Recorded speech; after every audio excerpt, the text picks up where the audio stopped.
자, 이번 시간에 이제 EMS 들어갈 차례인데요. EMS 들어가기에 앞서서 우리가 이제 앞에서 봤던 여러 가지 내용들에 대한 실물 자료들이요. 그런 거를 같이 보면서 앞에 이런 게 이런 말이었구나라는 걸 다시 한번 좀 짚어보고 그 다음에 이제 EMS에 좀 들어가려고 하거든요. 자, 그래서 이제 교재는 몇 페이지를 피시냐면 72페이지로 잠깐 와보실까요? 72페이지 보면 우편엽서라고 되어 있습니다. 그죠? 제일 위에. 우편엽서 이거예요. 우편엽서.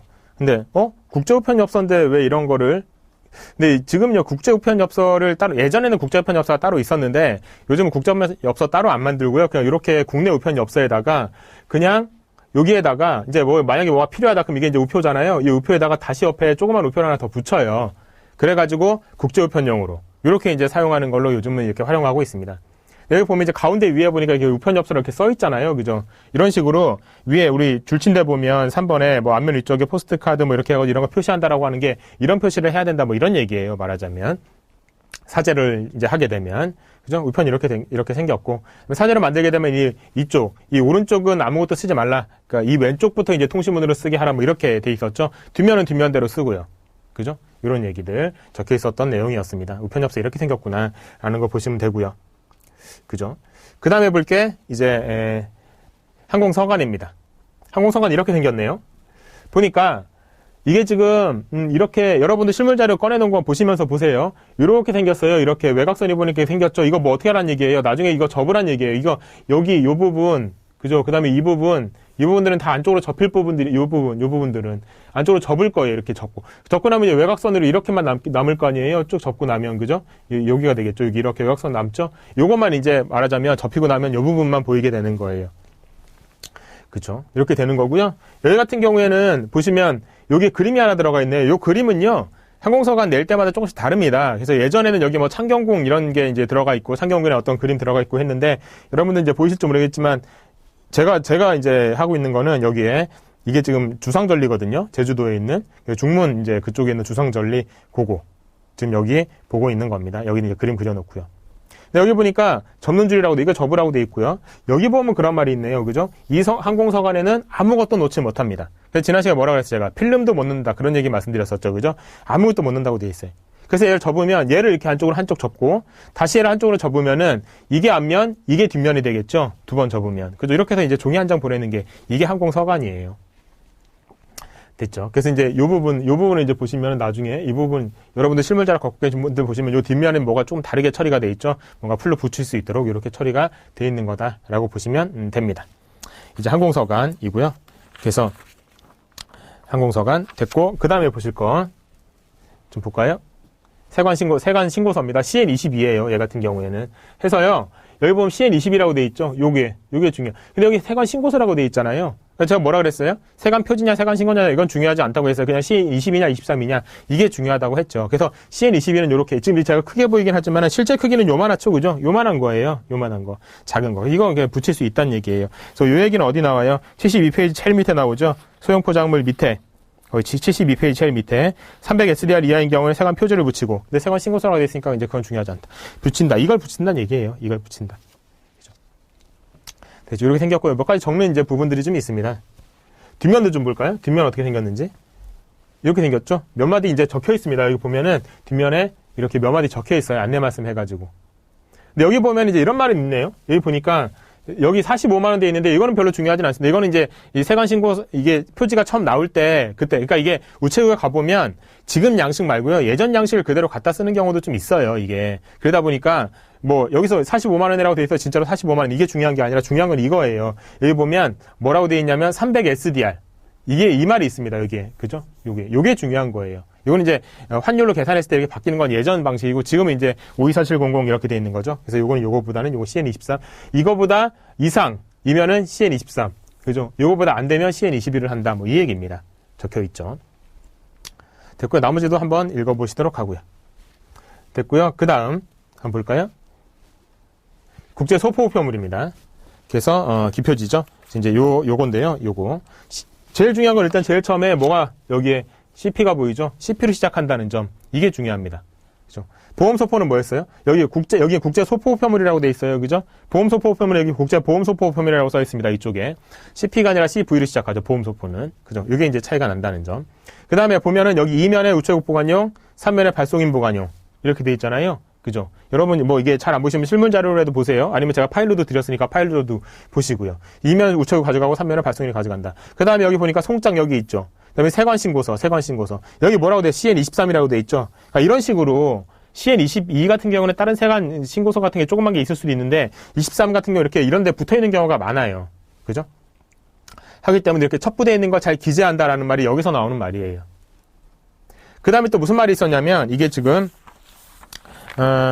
요 내용이고요. 그 다음에 우리 요거는 이제 어디에서 볼 거냐면 우리 교재에 있는 페이지도 좀 넘길까요? 교재에 있는 페이지 넘겨가지고 77페이지로 와보시면 거기에 이제 밑줄 친 거 같은 경우에 동그라미 2번 국제소포별무 주소기표지는 도착국가에서 필요한 서식이 포함되어 있다라는 게 이런 거 여기 다 포함되어 있다 이런 거예요. 송장 같은 거 포함되어 있다. 세관신고서 포함되어 있다 이런 얘기고요. 그 다음 밑에 보면 100g 미만의 단수는 100g 단위로 절상한다라고 되어 있죠. 여기 중량 적을 때 여기 총 중량이라고 되어 있거든요. 여러분 이제 그 잘 안 보이시면은 다시 한번 말씀드리지만 파일로 되어 있는 거 다시 보시거나 여러분 그 실물 자료를 좀 보세요. 총 중량 여기 이제 100g 단위로 한다고 되어 있고요. 돼 있고 그럼 이게 이제 100g 단위 절상이고요. 그 다음에 주소기표지 2면은 우체국 3면은 발송인 이렇게 돼 있죠. 2면, 3면 이렇게 돼 있고요. 됐고 요 내용들이 들어가 있습니다. 근데 여기에서 또 무슨 말이 있냐면 이런 얘기 있죠. 뭐 이렇게 나중에 뭔가 발송을 다시 이제 자기가 이제 받을 때에는 이게 포기할 수도 있다라는 내용들이 들어가 있는 게 이거예요. 여기 이쪽 보시면요. 소포 우편물이 발송되면 운송료 등의 비용을 발생해서 부담해야 된다라고 돼 있고 배달 불능의 경우에 다음과 같이 처리한다 이렇게 돼 있거든요. 그래서 여기에서 보면 여기 폭이 있어요. 즉시 반송도 있어요. 포기는 이제 내가 포기한다 이 얘기고요. 즉시 반송은 나한테 달라는 얘기인데 이것도 선편으로 할 거냐, 뭐 항공편으로 할 거냐 이런 거 선택하라는 얘기죠. 뭐 이런 식으로 여기다 표시한다는 얘기예요. 그래서 근데 이런 거를 만약에 미국이나 호주나 프랑스 같은 경우에는 항공으로만 올 수 있기 때문에 항공편만 가능하기 때문에 이럴 때는 금액이 더 많이 드니까 포기할 수도 있다라는 말이 이제 여기에서 나온다는 얘기죠. 됐죠. 그다음 도착 국가명 약호라는 게 여기 또 있네요. 두 글자로 돼 있죠. 이 두 글자인 거는 좀 이따가 보도록 하겠습니다. 됐죠. 뒷면이 어떻게 생겼는지도 좀 한번 볼까요? 이렇게 생겼네요. 그죠? 몇 얘기 적혀 있습니다. 여기 보면은. 여러 가지 얘기 적혀 있고요. 여기 나와 있는 내용도 한번 읽어보시기 바랍니다. 보면은, 뭐 여러 가지 몇 장, 저기에서 세관 신고서, 송장 이런 것들 내용이니까 뭐 잘 기재하라. 이런 얘기 돼 있고요. 여기 또 다른 얘기들 좀 적혀 있습니다.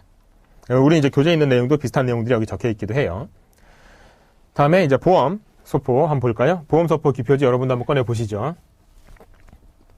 중요한 건 일단은 첫 번째 CV라는 점. 그죠? CP가 아니라 CV네요.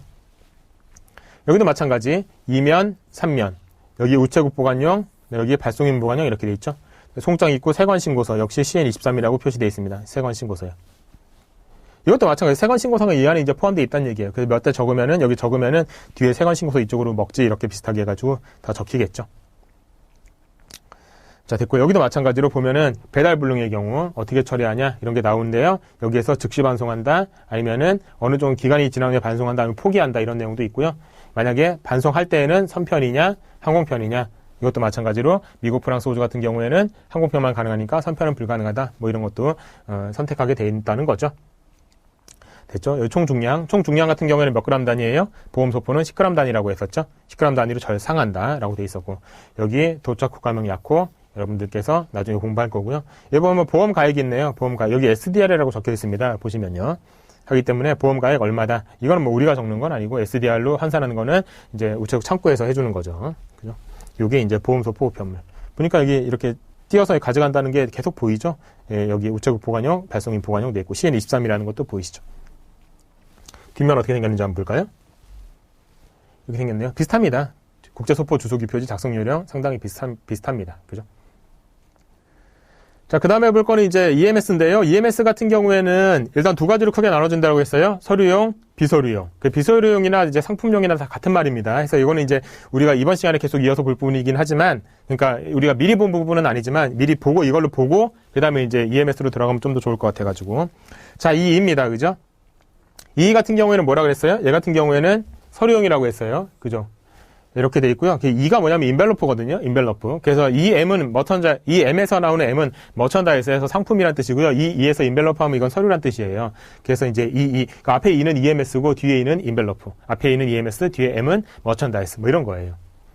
됐죠? 그다음에 이렇게 생겼고요. 보면 여기에 우체국 보관용 있고 발송인 보관용 두 가지로 나눠져 있네요. 하나 띄어서 우체국 갖고 하나 띄어서 발송인 갖고 이 앞에 있는 거는 그대로 붙여서 발송하고 이런 거예요. 근데 보니까 여기에 뭐가 이제 눈에 띄냐면 세관신고서가 여기 있습니다. 그죠? CN20이라고 돼 있죠. 그죠? CN20이 세관신고서 아까 봤지만 조그만 표지 같은 거, 조그만 녹색 그 쪽지 같은 거, 그걸로도 따로 있기도 하고 있고 아니면 이런 식으로 있기도 해요. 이런 식으로. 하기 때문에 이거는 뭐 세관신고서의 형태가 딱 하나로 정해져 있는 건 아닙니다. 하기 때문에 이제 그거는 이렇게 생각을 해 두시도록 하고요. 어쨌든 세관신고서 이렇게 있고, 그래서 여기에다가 이제 표시를 하면 세관신고서를 작성하게 되는 거죠. 근데 보니까 여기에 간단하게 적도록 되어 있습니다. 그렇게 어렵게 뭐 적을 내용이 없죠. 하나예요, 그냥. 뭐 내용 풀명이 뭐냐?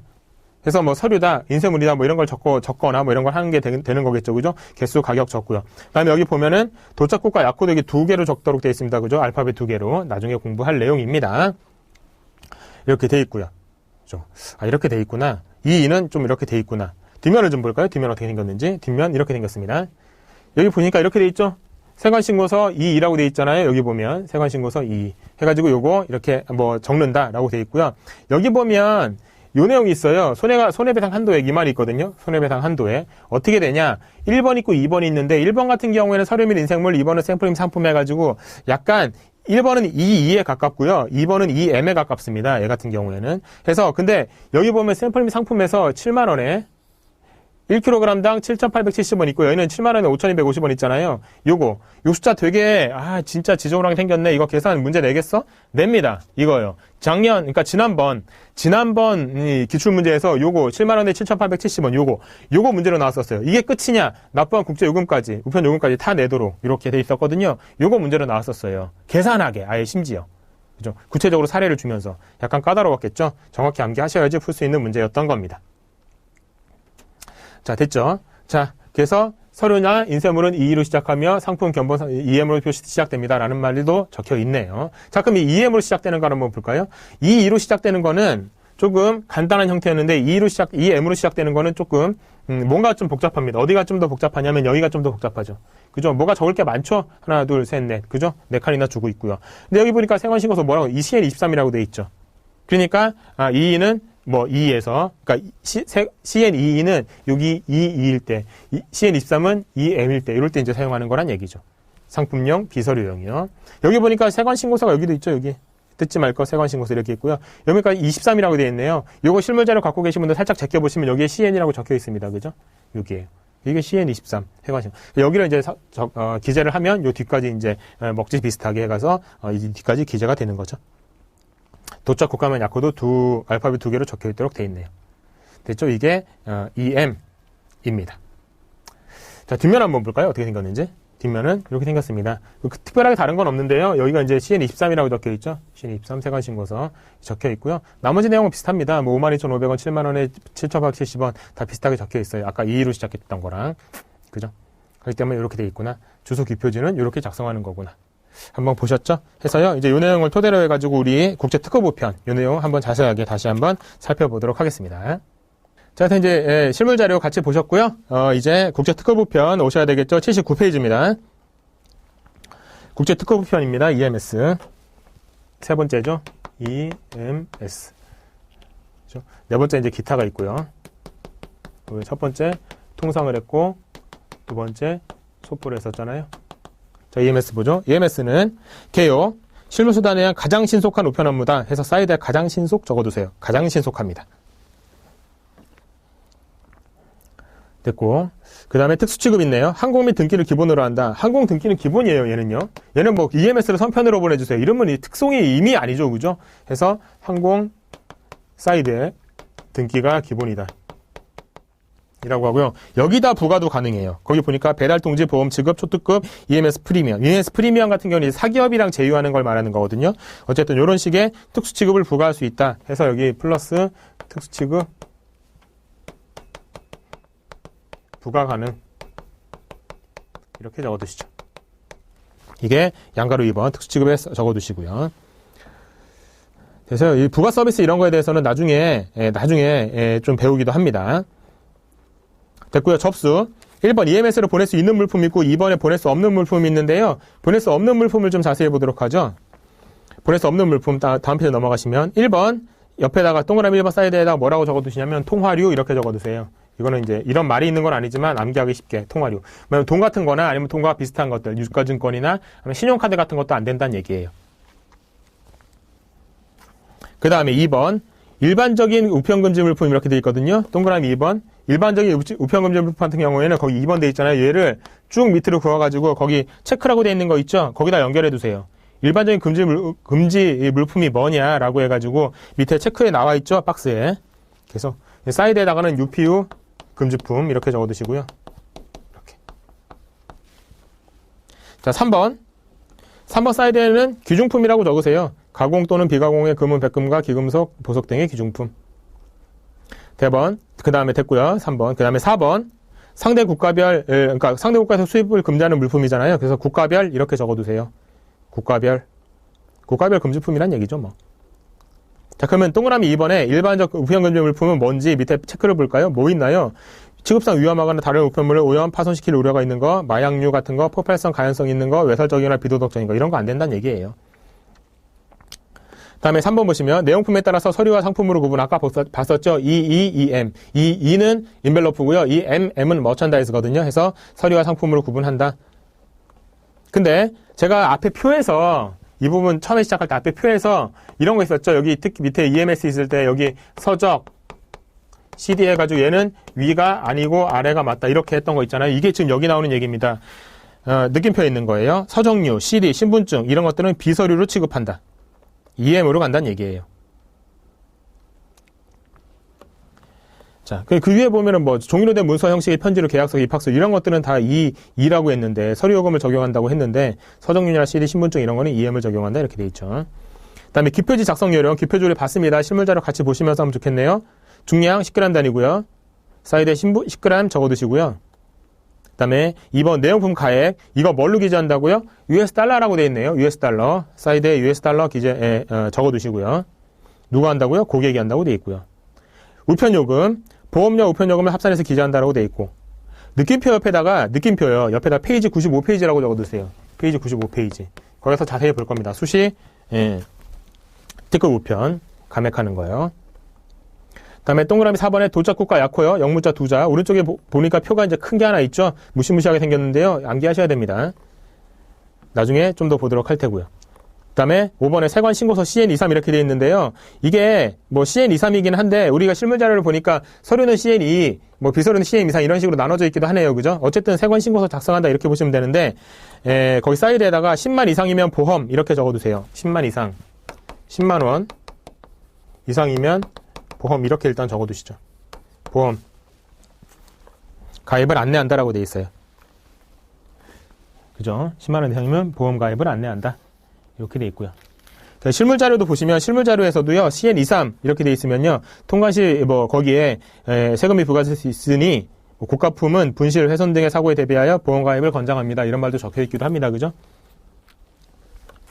여기는 10만 원 이상인 경우 이렇게 좀 학습 자료는 얘기가 나와 있고요. 발송인 서명 보시고 보내는 사람. 자, 기억에 주소 성명은 뭘로요? 영어로 기재합니다. 뭐 보내는 사람을 얘기하는 거예요. 밑에는 받는 사람은 따로 있습니다. 보내는 사람 주소 영어, 사이드에 영어 적어두시고요. 그다음에 니은 주소 끝에는 서울 우편번호 리펄러 코리아 적어두시고 디귿 우편번호 누락되지 않도록 한다. 우편번호 적으셔야 됩니다. 디귿 사이드에 우편번호 적으시고요. 그다음에 8번 받는 사람이 있네요. 받는 사람은 이제 그 나라에서 움직이는 거니까 영어, 불어 다 괜찮고 또 뭐도 괜찮아요. 도착국가 언어도 괜찮습니다. 그래서 주소 성명은 영어, 불어 또는 도착국 언어로 기재한다. 이렇게 돼 있죠. 근데 느낌표 옆에 한글은 안 된다고 한글 X 적어두시고요. 기억 옆에다 영어, 불어, 도착국 언어 적어두시고 느낌표 옆에는 한글 X 적어두시고요. 그 다음에 니은 도시명과 국가명은 반드시 영문 대문자로 기재한다고 되어 있죠. 그래서 보아두시고 그 다음에 디귿 우편번호 누락되면 더 늦어진다. 자, 5번 보세요. 포장 및 기타 점검사항. 포장 상태 확인해야 되고요. 그 다음에 주소 기표지 적정 부착 여부 확인해야 되고요. 잘 붙였나. 그 다음에 배달 통지 취급 별도 서식 작성한다. 그래서 얘는 페이지 82페이지라고 적어두세요. 다음 페이지긴 한데요. 배달 통지 페이지 82페이지. CN07 서식이라고 돼 있죠. CN07이요. 자, 됐고요. 3번. 국제특급우편 보험 취급이요. 보험 취급할 때 그러면 이거는요. 근데 양가로 1번이 약간 애매하게 나와 있는데요.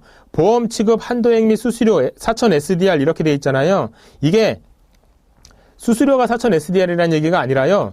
보험 취급 한도액이 4,000 SDR이라는 얘기예요. 보험 취급 한도액은 4,000 SDR. 그죠? 그래서 제가 지난 시간에 4,000 SDR 나올 때 81페이지, 83페이지 적어두라고 말씀드린 게 여기거든요. 그래서 보험 취급 한도액이 4,000 SDR이고요. 그 수수료가 밑에 1번, 2번에 나오는 거예요. 수수료는 밑에 1번에 보험 가액 65.34 SDR 그 다음에 또는 114,300원 이게 이제 우리나라 환산으로 하면 이렇게 되는 건데 이때까지 2,500원이고요. 또 보험 가액 초과는 65.34 SDR 혹은 114,300원 초과마다 550원 추가 이렇게 돼 있잖아요. 이거는 그러니까 예를 들어 드리면 이렇게 된다는 얘기예요. 예를 들어서 얘가 114,300원 이하다. 예를 들어 11만 원이다. 라고 하면 이게 보험 수수료가 얼마라고요? 2,500원이요. 그죠? 근데 여기서 114,300원이 넘어버린다. 예를 들어서 120,000원이 돼버린다. 이러면 얼마예요? 이러면 요거보다 넘었기 때문에 550원이 붙죠? 3050 이렇게 됩니다. 여기서 각 요걸 기준으로 114,300원이 붙을 때마다 550원이 되기 때문에 예를 들어서 여기서 13만 원이다. 이렇게 되면 이러면 이거는 여기에서 114,300원 한 번 더 넘은 건 아니잖아요. 이건 역시 3,050원이에요. 근데 이거보다 더 넘어가는 경우 2300 그러니까 예를 들어 이게 딱 2배가 228600이잖아요. 이걸 넘어서 230000원 이렇게 된다. 이렇게 되면 다시 550원에 더 붙어가지고 3,600원이 된다는 얘기예요. 그죠? 그래서 이제 기준이 얘를 기준으로 그죠? 그다음에 얘를 기준으로 또 한 구간. 그러니까 한 구간. 구간이 114,300원 단위로 한 구간씩 늘어난다 그 얘기입니다. 그래서 2,500원, 3050, 3600 뭐 이런 식이 된다는 얘기예요. 자, 됐죠? 그 다음에 양가로 2번 보험 취급 가능하고요. EMS 교환은 모든 EMS에 대해서 가능하고요. 보험 가액이 기재, 객관적 가치를 하라고 되어 있고 그 다음에 내용품 가액은 보험 가액란에 얼마로 기재하고 취급 수수료는 별도 기재 없이 요금에 포함한다고 되어 있죠. 손해배상 금액 지난번에 한번 봤던 겁니다. 읽어보시도록 하고요. 우편 요금까지 포함합니다. 자주 틀리는 국가 약호 있네요. 얘는요 어떻게 이제 정리를 하는 게 좋으냐면 표가 이렇게 있잖아요. 표가 이렇게 있으면은 여기에 이제 밑에 홍콩이랑 여기 스리랑카랑 마카오 있잖아요. 여기 위에 보면 이게 다 8개예요. 8개. 8개인데요. 8개를 어떻게 하면 다 2개씩 이렇게 표시를 해둘까요? 2개씩. 왜냐면 이게 약간 헷갈리기 쉬운 2개씩을 이렇게 묶어놓은 거예요. 말하자면. 이렇게 이제 정리해 두시면 보기 편할 겁니다. 홍콩은 HK고 스리랑카는 뭐라고 돼 있어요? 거기 스리랑카라고 해서 S가 아니라 랑카 해가지고 LK 이렇게 보시면 됩니다. 그 다음에 여기 마카오는 MO죠. 이렇게 보시도록 하고요. 마카오, 홍콩, 스리랑카 뭐 이렇게 외우시면 좀 편할까요? 하고요. 여기는 이제 왜 이걸 이렇게 하냐면 얘네는 중국이잖아요. 실은 중국임에도 불구하고 따로 이렇게 약호가 따로 있어요. 그래서 좀 봐두시도록 하고요. 이쪽에 보면 이제 오스트리아부터 시작합니다. 오스트리아하고 오스트레일리아. 이거 어떤가요? 이거 개그 소재로도 많이 쓰이잖아요. 뭐 오스트레일리아는 호주인데 엄하게 유럽에는 오스트리아라고 하고 막 이런 거예요. 그죠? 이거 헷갈리기 쉽거든요. 해서 이제 봐두시라는 거예요. 오스트리아가 T가 붙고요. 오스트레일리아는 AU입니다. 그다음에 대만하고 태국이요. 타이완, 그다음에 타일랜드 해가지고 타이완을 기준으로 해서 TW가 여기 붙죠. 여기 붙는다라는 거. 타이완이에요. 대만에. 그다음에 덴마크하고 독일이 있는데 덴마크는 DK인데 덴마크 해가지고요. 독일은 저머니에서 G 같은데 이거 왜 D라고 되어 있을까요? 독일이 왜 우리가 독일이라고 불러요? 도이칠란드에서 온 게 독일이거든요. 도이칠란드로 시작하면 DEU 이렇게 시작하거든요. 독일어로 치면요. 그래서 독일 DE로 갑니다. 얘는요 G가 아니라 D라는 점. 이탈리아, 이란 좀 헷갈리기 쉽죠? 이탈리아 T 기준으로 이탈리아. 캐나다하고 중국 있네요. CA. 차이나도 CA 같은데 이거 차이나는 CN으로 보통 합니다. 차이나 해가지고 캐나다는 CA 처음에 2개를 따고요. 그다음에 아일랜드, 이스라엘, IE, IL 헷갈리기 쉽겠죠, 그죠? 그다음에 영국, 미국은 솔직히 헷갈리시지는 잘 않는데 미국은 뭐 아메리카에서 AM 이런 거 안 합니다. 그죠? 그냥 USA 이렇게 하잖아요. United States of America에서 US 이렇게만 부르죠. 보통 이렇게요. 자기네 나라들 부를 때도 US 이렇게 부르는 경우도 많이 있잖아요. 영국은요, 유나이티드 킹덤이라고 옆에 영어로 써 있는데 실제로 유나이티드 킹덤이라고 약호를 표시하지는 않습니다. 약호는 그레이트 브리튼 해가지고 GP 이렇게 합니다. 그죠? 요것도 헷갈리기 쉽거든요. 그래서 여기 GB라는 점, UK가 아니라 GB라는 점 봐두시도록 하고요. 벨라루스하고 러시아 있는데요. 이게 러시아가 옛날에는 백러시아, 흑러시아, 뭐 청러시아 뭐 이렇게 막 나눠서 부르기도 했었어요. 근데 이게 뭐 기준이 뭐 여러 가지 기준이 있는데 어쨌든 여기서 백러시아는 벨라루스 해가지고 따로 부릅니다. BY요. 그다음에 러시아는 RU죠. 됐고 인도하고 인도네시아 이것도 헷갈리기 쉽죠? D가 어디 붙어요? 인도네시아에 붙습니다. 인도는 그냥 앞에 딱 끊어서 인도, IN 바로 가고요. 인도네시아는 뭐가 좀 기니까 뒤에 있는 D까지 붙입니다. 뉴질랜드, 네덜란드, 뉴질랜드, 새로운 질랜드거든요. 하기 때문에 NZ를 붙이고요. 네덜란드는 NL입니다. 네더란드인데요. 네더가 뭐예요? 이게 뭐보다 낫다는 뜻이거든요. 뭐보다 낫나요? 네덜란드는 이 바다보다 낮은 나라잖아요. 해발이. 바다보다 낮은 곳이 더 많잖아요. 하기 때문에 네더란 뜻이에요. 란드는 이제 땅이란 뜻이잖아요. 그래서 NL 이렇게 부릅니다. 스위스는 엄하게 CH네요. 그죠? 스와질랜드는 SG고요. 그래서 스위스가 SW가 아니라는 점. 네, 프랑스는 FR. 프랑스형 기아나 있는데 이거는 GF입니다. GF. 프렌치 기아나 해서 G가 앞으로 와서 F가 뒤로 가네요. 헷갈리지 않도록 암기해 두시도록 하고요. 이건 문제로도 나왔었습니다. 근데 뒤에 더 있습니다. 느낌표 3개 있거든요. 홍콩, 대만, 마카오 경우에는 CN으로 오기자는 경우가 많으니까 반드시 이제 확인 후 기자라고 되어 있고요. 홍콩, 대만, 마카오. 그래서 이제 제가 아까 말씀드렸던 거고. 미국령 괌, 사이판, 푸에르토리코 같은 경우에는 도시명으로 이제 따로 합니다. 해서 괌은 GU, 사이판은 MP, 푸에르토리코 PR. 이렇게 표에 안 들어가 있지만 이 내용도 3개도 암기해 두셔야 되겠죠. 그 다음에 일본, 중국, 대만 봐두시도록 하고요. 일본도 지금 보니까 JP라고 되어 있죠. 됐습니다. 약호까지 살펴봤고요. 지금 EMS 정리했습니다. 됐고 이제 기타 내용 좀 볼까요? 기타 특수 취급 우편물 접수 5가지 나오거든요. 첫 번째 나오는 게 항공입니다. 항공입니다. 그죠? 항공이 뭐가 특이하냐? 저희가 지금 EMS를 봤기 때문에 항공이 안 특이해 보이지만 실은 국제우편의 기본은 선편이에요. 그죠? 근데 항공을 부과한다? 그 점자 우편물 같은 경우에 시각장애인용 거기도 마찬가지로 항공은 부가요금을 따로 냈잖아요. 등기는 안 냈지만 특이하기 때문에 그런 거예요. 좀 항공 이제 날려서 보내는 거다 보시면 되고요. 두 번째 등기 봅시다. 등기는 그 개념이 뭐라고요? 기록 취급. 그래서 기록 취급이라고 사이드에 적어두세요. 기록 취급. 그죠? 근데 거기 2번에 보시면 대상 이렇게 돼 있잖아요. 대상 보면 모든 통상 우편물은 등기로 발송될 수 있다. 자, 그러면요. 우리가 처음에 통상이 있고 소포가 있고 EMS가 있는데 통상은 등기가 된대요. 그럼 소포는 등기가 안 된다는 얘기예요? 그게 아니죠. 통상은 등기가 된다는 말은 뭐 이거는 여기 나와 있는 얘기인데 소포는 뭐예요? 이거는 등기를 완전히 전제로 하는 거잖아요. 완전히 기록 취급. 모두 기록 취급한다라는 말이 제일 처음에 표에 나와 있었어요. 하기 때문에 소포는 그런 얘기를 할 필요가 없는 거예요. 그냥 무조건 기록 취급이니까. 근데 통상은 기록 취급할 수도 있고 안 할 수도 있는데 다 기록 취급도 가능하다. 그 얘기예요. 그죠? 이거 보고 그럼 소포는 안 되는구나 이렇게 착각하시면 안 됩니다. 소포는 이미 등기가 전제가 되어 있기 때문에 그래요. 그 다음에 3번 등기 서장에다가 모두 가능하대요. 유가증권, 여행자수표, 기준품 다 가능하다라고 되어 있죠. 물론 국내 관련 법에서 허용되는 범위 내에서만 취급한다고 되어 있으니까 그래서 여기는 유가증권, 여행자수표, 기준품 사이드에 적어두시고요. 그 다음에 접수 우체국은 국제등기번호표, 시행공사 이렇게 받으시도록 하고요. 사이드에 시행공사도 적어두세요. 배달통지는 시행07 이런 것도 있었죠. 뭐 이렇게 송장은 CP71 이런 것도 있었습니다. 다음에 세 번째 배달통지. 아까 배달통지 있었어요. 그죠?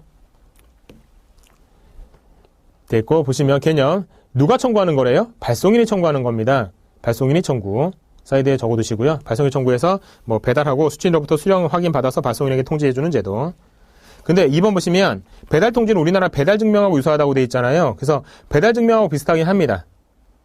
그래서 기록취급 우편물에 한해서 발송 시에만 청구할 수 있다. 그래서요 배달통지 부분을 잠깐 가볼까요? 국내 우편에서요. 국내 우편에서 배달통지 부분 한번 쭉 가보도록 할게요. 거기 보면 몇 가지 얘기가 나오는데 배달증명이요. 21페이지로 가보죠. 21페이지 배달증명. 이게 증명취급에서 나오죠. 배달증명제도는 우편물의 배달일자 수취인을 배달국자로 증명해서 발송에 통지하는 거다 라고 되어 있고요. 거기 뭐라고 나오냐면 양가로 2번에 이 사이드에 적혀 있을 겁니다. 발송 후에도 가능 이렇게 적혀 있죠. 발송한 뒤에도 청구할 수 있다. 근데 이 배달통지도 배달증명이랑 비슷한 거라고 했거든요. 다시 83페이지로 와보시죠. 그래서 양가로 2번에다가 21페이지 적어두시고요. 근데 이 배달통지는 아까 배달증명은 우리나라 배달증명은 발송 후에도 가능하다고 했는데 여기 배달통지는 어떤가요? 얘는 발송 시에만 청구할 수 있다고 되어 있죠. 여기 약간 다릅니다.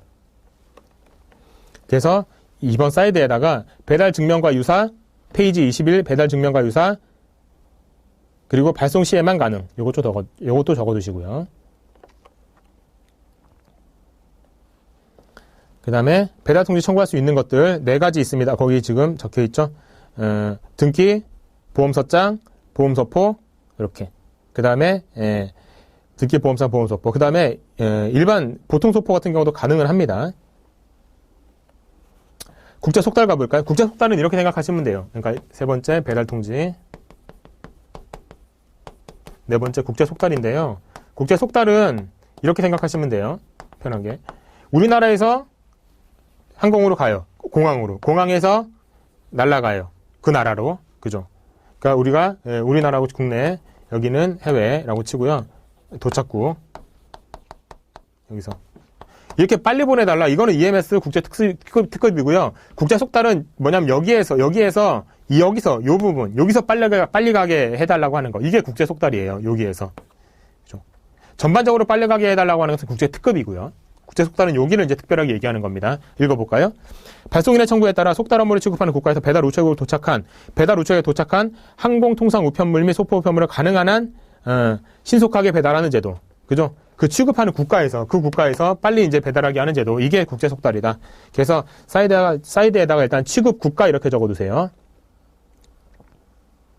발송 요건 읽어보시도록 하고요. 익스프레스 우편물 전면에 뭐 이렇게 표시한다. 보험서장 있네요. 보험서장은 뭐냐면 서장인데요. 기본적으로 통상에 이렇게 LCAO 있었던 여기 서장. 이 서장인데 이걸 보험 처리하는 거예요. 이거를. 개념. 그래서 여기 보험서장에 페이지 71페이지 서장 이렇게 적어두세요.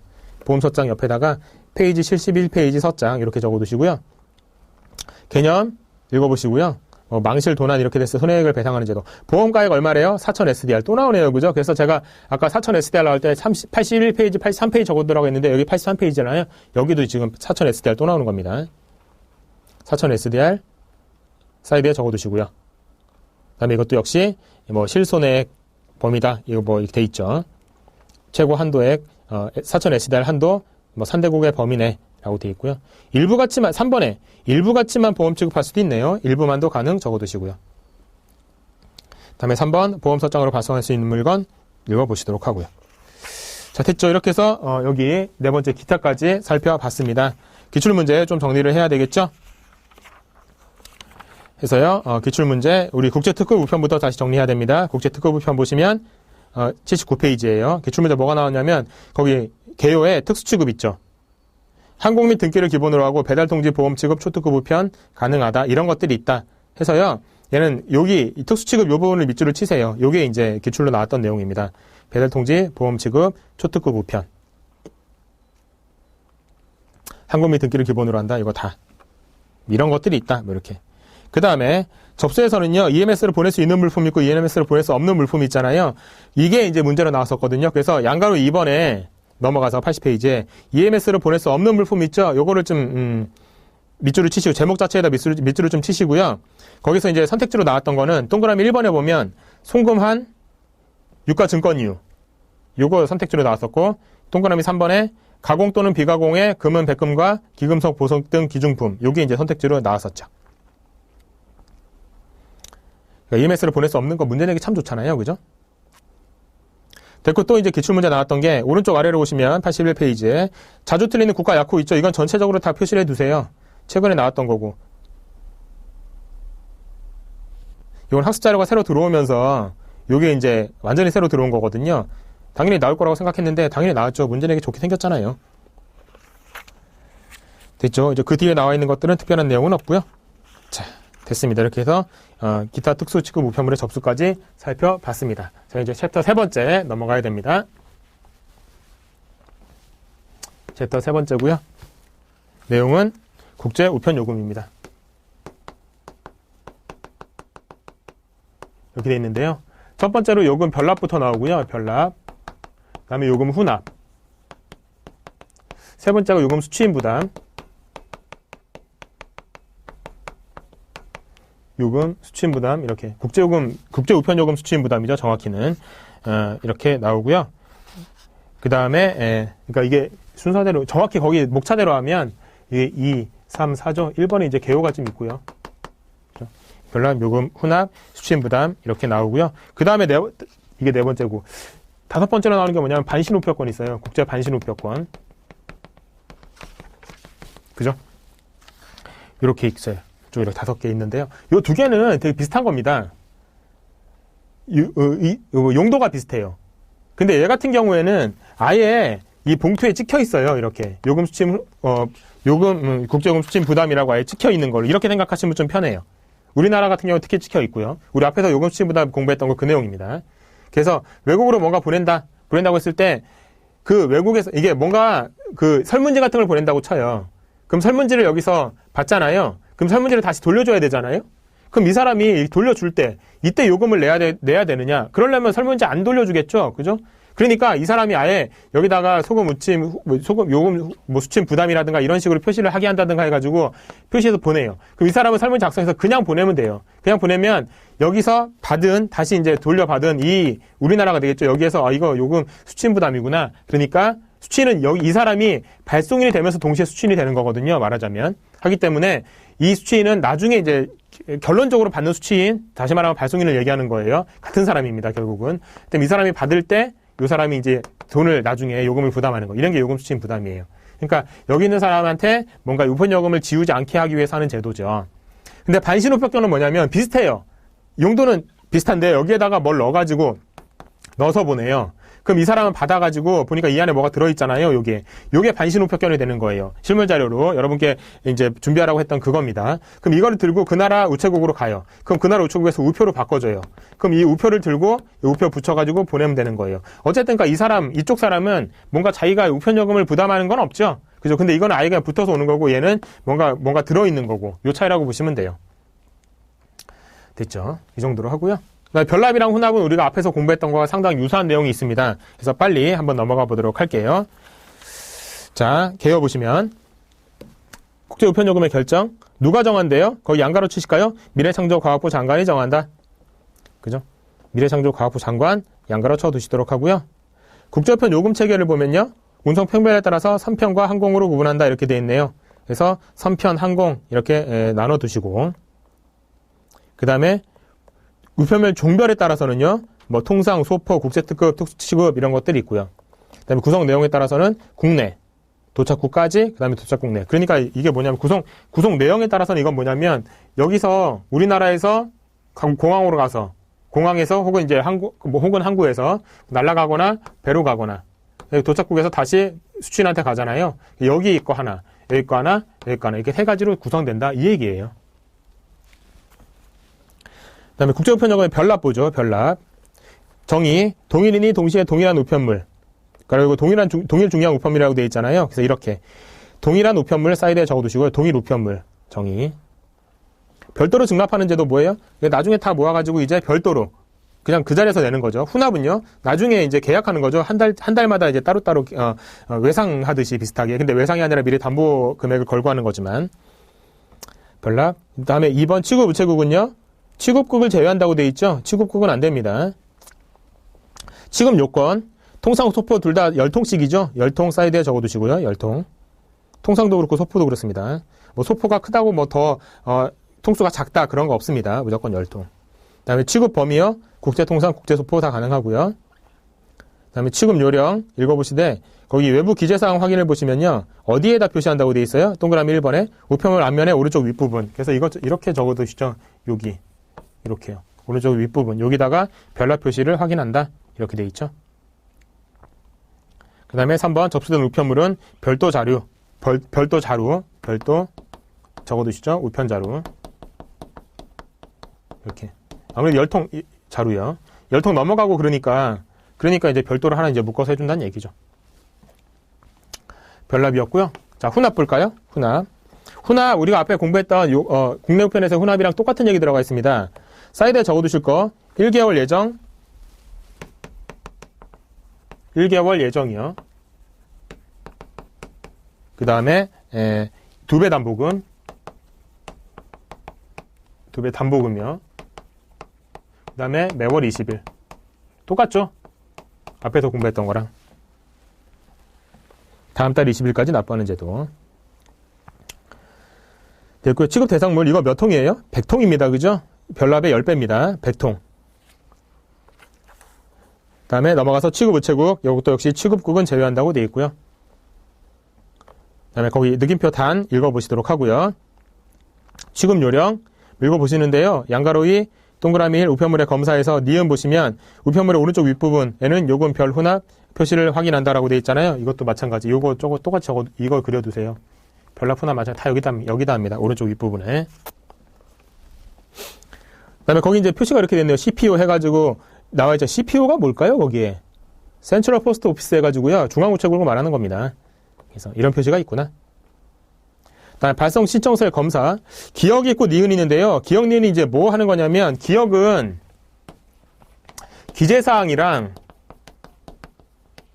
우편물이 지금 같이 우편물대로 기재사항을 제대로 적었냐 이걸 보는 거고요. 니은 같은 경우 기재사항 자체를 잘 적었냐 이걸 보는 거예요.